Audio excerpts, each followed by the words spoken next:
Assalamualaikum warahmatullahi wabarakatuh. Perkenalkan, nama saya Bima Ernansyah. Saya Erlena Kristi. Perkenalkan, nama saya Desti Novika. Kami akan menjelaskan tentang rekonsiliasi fiskal.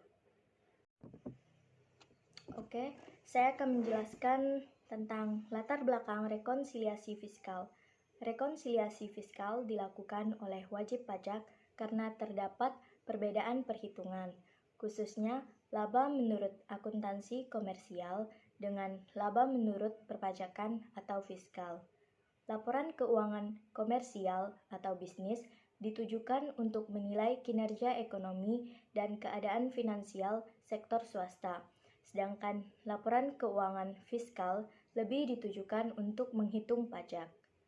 Untuk kepentingan komersial atau bisnis, laporan keuangan disusun berdasarkan prinsip yang berlaku umum, yaitu Standar Akuntansi Keuangan (SAK). Sedangkan untuk kepentingan fiskal, laporan keuangan disusun berdasarkan Peraturan Perpajakan atau Undang-Undang Pajak Penghasilan disingkat UU PPH. Perbedaan kedua dasar penyusunan laporan keuangan tersebut mengakibatkan perbedaan perhitungan laba rugi suatu entitas wajib pajak. Pertanyaan yang kemudian muncul adalah, apakah suatu entitas harus melakukan pembukuan untuk memenuhi tujuan tersebut? Jika suatu entitas wajib pajak harus menyusun dua laporan keuangan yang berbeda, maka di samping terdapat pemborosan waktu, tenaga, dan uang, juga akan terjadi tidak tercapainya tujuan menghindari manipulasi pajak. Menurut Bambang Kesit tahun 2001, untuk mengatasi masalah tersebut, digunakan beberapa pendekatan dalam penyusunan laporan keuangan fiskal, yaitu yang pertama, laporan keuangan fiskal disusun secara beriringan dengan laporan keuangan komersial. Artinya, meskipun laporan keuangan komersial atau bisnis disusun berdasarkan prinsip akuntansi bisnis, tetapi ketentuan perpajakan komersial atau bisnis sangat dominan dalam mendasari proses penyusunan keuangan. Yang kedua, laporan keuangan fiskal extra comptable dengan laporan keuangan bisnis. Artinya, laporan keuangan fiskal merupakan produk tambahan di luar laporan keuangan bisnis. Perusahaan bebas menyelenggarakan pembukuan berdasarkan prinsip akuntansi bisnis. Laporan keuangan fiskal disusun secara terpisah dari luar pembukuan atau extra comptable melalui penyesuaian atau proses rekonsiliasi. Kemudian yang ketiga, laporan keuangan fiskal disusun dengan menyisipkan ketentuan-ketentuan pajak dalam laporan keuangan bisnis. Artinya, pembukuan yang diselenggarakan perusahaan didasarkan pada prinsip akuntansi bisnis, tetapi jika ada ketentuan perpajakan yang tidak sesuai dengan prinsip akuntansi bisnis, maka diprioritaskan adalah ketentuan perpajakan. Untuk menjembatani adanya perbedaan tujuan kepentingan laporan keuangan komersial dengan laporan keuangan fiskal, serta tercapainya tujuan efisiensi, maka lebih dimungkinkan untuk menerapkan pendekatan yang kedua. Perusahaan hanya menyelenggarakan pembukuan menurut akuntansi komersial, tetapi apabila akan menyusun laporan keuangan fiskal, barulah menyusun rekonsiliasi terhadap laporan keuangan komersial tersebut. Selanjutnya, penyebab perbedaan laporan keuangan komersial dan laporan keuangan fiskal adalah karena terdapat perbedaan prinsip akuntansi, kemudian perbedaan metode dan prosedur akuntansi, perbedaan pengakuan penghasilan dan biaya, serta perbedaan perlakuan penghasilan dan biaya. Kita bahas yang pertama dulu, yaitu perbedaan prinsip akuntansi. Beberapa prinsip akuntansi yang berlaku umum, Standar Akuntansi Keuangan (SAK), yang telah diakui secara umum dalam dunia bisnis dan profesi, tetapi tidak diakui dalam fiskal, meliputi yang pertama ada prinsip konservatisme. Penilaian persediaan akhir berdasarkan metode terendah antara harga pokok dan nilai realisasi bersih. Dan penilaian piutang dengan nilai taksir realisasi bersih. Diakui dalam akuntansi komersial, tetapi tidak diakui dalam fiskal. Kemudian yang kedua, prinsip harga perolehan atau cost. Dalam akuntansi komersial, penentuan harga perolehan untuk barang yang diproduksi sendiri boleh memasukkan unsur biaya tenaga kerja yang berupa natura. Dalam fiskal, pengeluaran dalam bentuk natura tidak diakui sebagai pengurangan atau biaya. Kemudian yang ketiga, prinsip pemadanan biaya manfaat. Akuntansi komersial mengakui biaya penyusutan pada saat aset tersebut menghasilkan. Dalam fiskal, penyusutan dapat dimulai sebelum menghasilkan seperti alat-alat pertanian. Selanjutnya akan dijelaskan oleh teman saya.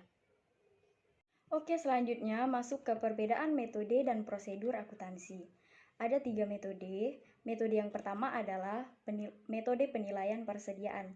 Akuntansi komersial memperbolehkan memilih beberapa metode perhitungan atau penentuan harga perolehan persediaan, seperti rata-rata atau average, masuk pertama keluar pertama atau first in first out atau FIFO, masuk terakhir keluar pertama atau last in first out atau LIFO, pendekatan laba bruto, pendekatan harga jual eceran, dan lain-lain.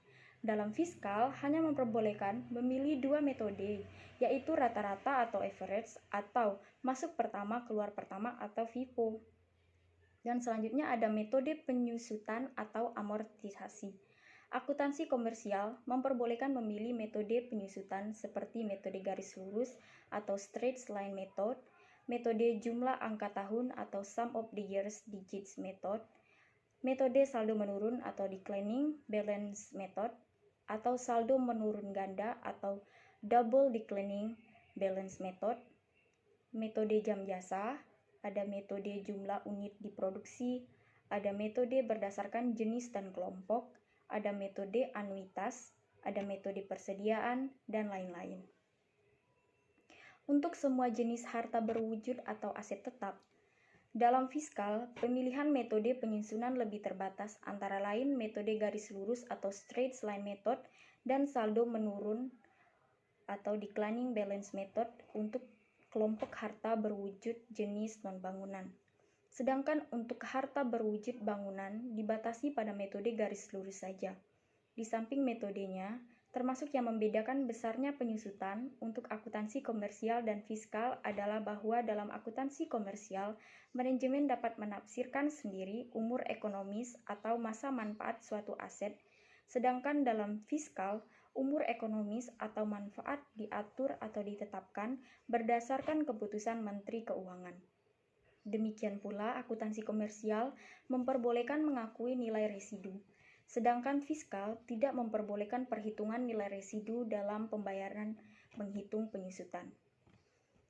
Metode yang selanjutnya adalah metode penghapusan piutang.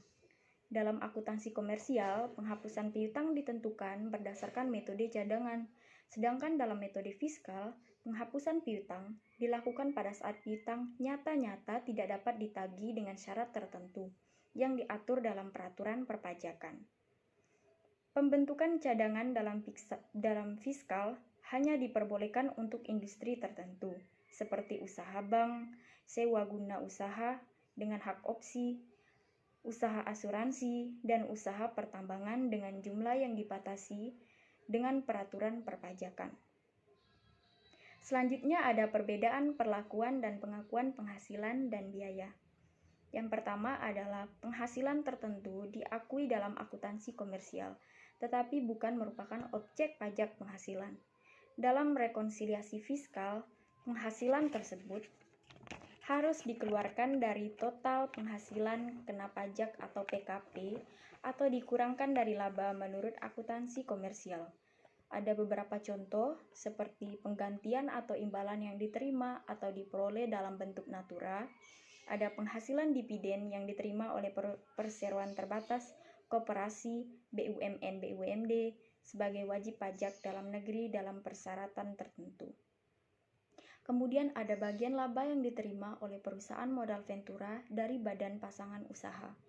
Kemudian ada juga hibah, bantuan, dan sumbangan, iuran dan penghasilan tertentu yang diterima dana pensiun. Penghasilan lain yang termasuk dalam kelompok objek pajak yang ada dalam pasal 4 ayat 3 UU PPH. Yang B atau selanjutnya, penghasilan tertentu diakui dalam akuntansi komersial, tetapi pengenaan pajaknya bersifat final.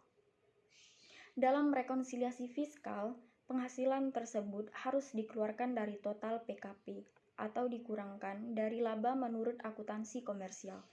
Contohnya seperti penghasilan, bunga, deposito, dan tabungan lainnya, bunga obligasi dan surat utang negara, berupa bunga simpanan yang dibayarkan oleh koperasi kepada anggota koperasi orang pribadi.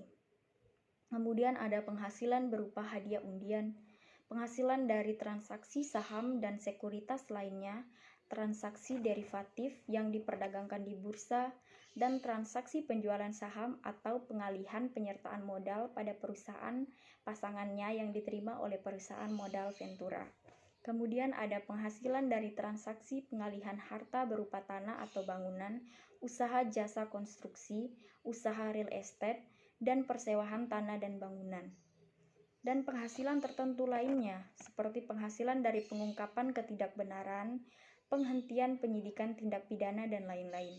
Dan yang terakhir, ada dividen yang diterima oleh wajib pajak orang pribadi. Selanjutnya ada penyebab perbedaan lain yang berasal dari penghasilan adalah 3. Terdapat kerugian suatu usaha di luar negeri. Dalam akuntansi komersial, kerugian tersebut mengurangi laba bersih. Sedangkan dalam fiskal, kerugian tersebut tidak boleh dikurangkan dari total penghasilan laba kena pajak. Kemudian selanjutnya ada kerugian usaha dalam negeri tahun-tahun sebelumnya. Dalam akuntansi komersial, kerugian tersebut tidak berpengaruh dalam perhitungan laba bersih tahun sekarang. Sedangkan dalam fiskal, kerugian tahun sebelumnya dapat dikurangkan dari penghasilan laba kena pajak tahun sekarang selama belum lewat waktu 5 tahun. Dan yang terakhir ada imbalan dalam jumlah yang melebihi kewajaran. Imbalan yang diterima atas pekerjaan yang dilakukan oleh pemegang saham atau pihak yang mempunyai hubungan istimewa dalam jumlah yang melebihi kewajaran. Kemudian selanjutnya yang D, pengeluaran tertentu diakui dalam akuntansi komersial sebagai biaya atau pengurang penghasilan bruto, tetapi dalam fiskal pengeluaran tersebut tidak boleh dikurangkan dari penghasilan bruto. Dalam rekonsiliasi fiskal, pengeluaran atau biaya tersebut harus ditambahkan pada penghasilan neto menurut akuntansi. Dalam SPT tahunan PPH merupakan koreksi fiskal positif. Contohnya secara rinci diatur dalam pasal 9 ayat 1 Undang-Undang PPH yang isinya imbalan atau penggantian yang diberikan dalam bentuk ventura. Yang kedua adalah cadangan atau pemupukan yang dibentuk oleh perusahaan selain usaha bank dan sewa guna usaha dengan hak opsi, usaha asuransi dan pertambangan. Selanjutnya ada pajak penghasilan, sanksi administrasi berupa denda, bunga, kenaikan dan sanksi pidana berupa denda yang berkenaan dengan perundang-undangan perpajakan. Selanjutnya ada biaya yang dibebankan untuk kepentingan pribadi pemegang saham, sekutu atau anggota. Dan yang terakhir ada biaya yang dibebankan untuk kepentingan wajib pajak atau orang yang menjadi tanggungannya dan lain-lain. Selanjutnya ada perbedaan penghasilan dan biaya atau pengeluaran menurut akuntansi dan menurut fiskal dapat dikelompokkan menjadi 2, yaitu perbedaan tetap atau perbedaan permanen atau disebut permanence differences dan perbedaan sementara atau perbedaan waktu atau disebut timing differences. Selanjutnya saya akan membahas mengenai perbedaan penghasilan dan biaya atau pengeluaran menurut akuntansi dan menurut fiskal. Yang pertama ada perbedaan tetap atau perbedaan permanen atau permanent difference. Perbedaan tetap terjadi karena transaksi-transaksi pendapatan dan biaya diakui menurut akuntansi komersial dan tidak diakui menurut fiskal. Contohnya yang pertama penghasilan yang pajaknya bersifat final, seperti bunga bank, dividen, sewa tanah dan bangunan, dan penghasilan lain sebagaimana diatur dalam Pasal 4 Ayat 2 Undang-Undang PPH. Yang berikutnya, penghasilan yang tidak termasuk objek pajak seperti dividen yang diterima oleh perseroan terbatas, koperasi, BUMN atau BUMD, bunga yang diterima oleh perusahaan reksadana, dan penghasilan lain sebagaimana diatur dalam Pasal 4 Ayat 3 Undang-Undang PPH. Yang berikutnya itu yang terakhir, biaya atau pengeluaran yang tidak diperbolehkan sebagai pengurang penghasilan bruto seperti pembayaran imbalan dalam bentuk natura, sumbangan, biaya atau pengeluaran untuk kepentingan pribadi pemilik, cadangan atau pupuk dana cadangan, pajak penghasilan, dan biaya atau pengurang lain yang tidak diperbolehkan atau non-deductible expense menurut fiskal sesuai Pasal 9 Ayat 1 Undang-Undang PPH. Yang berikutnya itu perbedaan sementara atau perbedaan waktu atau timing difference. Perbedaan waktu terjadi karena perbedaan waktu pengakuan pendapatan dan biaya dalam menghitung laba. Suatu biaya atau penghasilan telah diakui menurut akuntansi komersial dan belum diakui menurut fiskal atau sebaliknya. Contohnya yaitu pengakuan piutang tak tertagih, penyusutan harta berwujud, amortisasi berwujud atau hak, penilaian, persediaan, dan lain-lain. Selanjutnya itu teknik rekonsiliasi fiskal. Yang pertama itu jika suatu penghasilan diakui menurut akuntansi tetapi tidak diakui menurut fiskal, maka rekonsiliasi dilakukan dengan mengurangkan sejumlah penghasilan tersebut dari penghasilan menurut akuntansi, yang berarti mengurangi laba menurut fiskal. Yang berikutnya, jika suatu penghasilan tidak diakui menurut akuntansi tetapi diakui menurut fiskal, maka rekonsiliasi dilakukan dengan menambahkan sejumlah penghasilan tersebut pada penghasilan menurut akuntansi, yang berarti menambah laba menurut fiskal. Yang berikutnya, jika suatu biaya atau pengeluaran diakui menurut akuntansi tetapi tidak diakui sebagai pengurangan penghasilan bruto menurut fiskal, maka rekonsiliasi dilakukan dengan mengurangkan sejumlah biaya atau pengeluaran tersebut dari biaya menurut akuntansi, yang berarti menambah laba menurut fiskal.